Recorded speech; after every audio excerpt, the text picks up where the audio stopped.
तो अब हम डाटा हैंडलिंग स्टार्ट करेंगे। ठीक है, डाटा हैंडलिंग में आपके जो फर्स्ट एक्सरसाइज है उसको मैं स्टार्ट कर रहा हूँ। Exercise number 21A। ठीक है, 21A का जो पहला एक्सरसाइज है, 21 में जो पहला एक्सरसाइज है, इन तीनों क्वेश्चन में आपको सिर्फ और सिर्फ फ्रिक्वेंसी डिस्ट्रीब्यूशन टेबल क्रिएट करना है, बनाना है।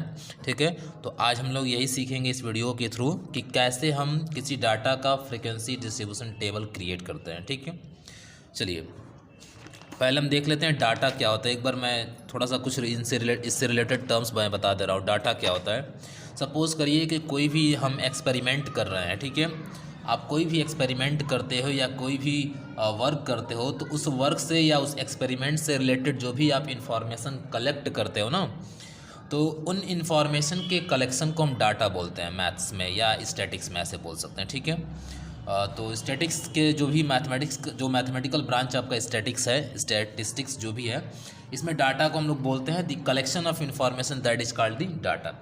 इन्फॉर्मेशन की जो कलेक्शन होते हैं उन्हें हम डाटा बोलते हैं। बेसिकली डाटा दो तरह के होते हैं, primary data and secondary data. मेरी बातें आप लोग अच्छे से सुनिएगा, क्योंकि मैं जो भी चीज़ें बता रहा हूँ ये आप लोग के नेक्स्ट क्लासेस में सारी चीज़ें बताई जाएंगी। ठीक है, इसलिए आप लोग इन चीज़ों को अच्छे से गौर से सुनिएगा।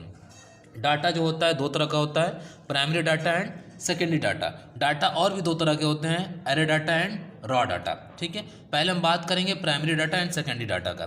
प्राइमरी डाटा क्या होता है कि जो डाटा हम खुद से कलेक्ट करते हैं, ठीक है ना, जो डाटा हम खुद से क्रिएट करते हैं बाई सेल्फ, हिम सेल्फ, ठीक है ना, तो उन डाटा को हम क्या बोलेंगे, प्राइमरी डाटा बोलेंगे। बट जो डाटा हम किसी नेट के थ्रू, किसी बुक्स के थ्रू, मतलब किसी अदर सोर्स के थ्रू डाटा कलेक्ट करते हैं, तो उनको हम बोलते हैं सेकेंडरी डाटा।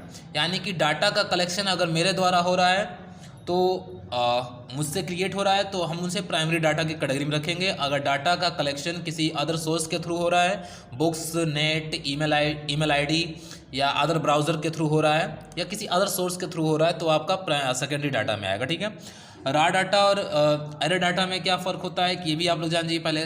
ठीक है, रॉ डाटा हम उसको बोलते हैं कि जैसे कोई एक्सपेरिमेंट किए या कोई हमने वर्क किया, उससे जो इन्फॉर्मेशन कलेक्ट किया, उन इन्फॉर्मेशन, उन डाटा को अगर हम बिना सीक्वेंस में रखें, इन ऑर्डर वे में रखें ना, तो किसी ऑर्डर मतलब जंबल ऑर्डर में रखें उसको, ठीक है, इधर उधर रखें, तो उसको हम लोग बोलेंगे रॉ डाटा। ठीक है, और जब उसी डाटा को किसी ऑर्डर में अरेंज कर देंगे, या तो असेंडिंग में या डिसेंडिंग में अरेंज कर दें, तो हम बोल सकते हैं वो आपका एरे डाटा, रॉ डाटा जो है वो एरे डाटा हो गया। ठीक है, यानी कि रॉ डाटा को हम बोल सकते हैं कि विदाउट इन ऑर्डर, जो ऑर्डर में न हो, और एरे डाटा का मतलब होता है जो किसी ऑर्डर में हो, जो किसी सीक्वेंस में हो। ठीक है, तो इस तरह करके हम डाटा को डिफाइन करेंगे। ठीक है।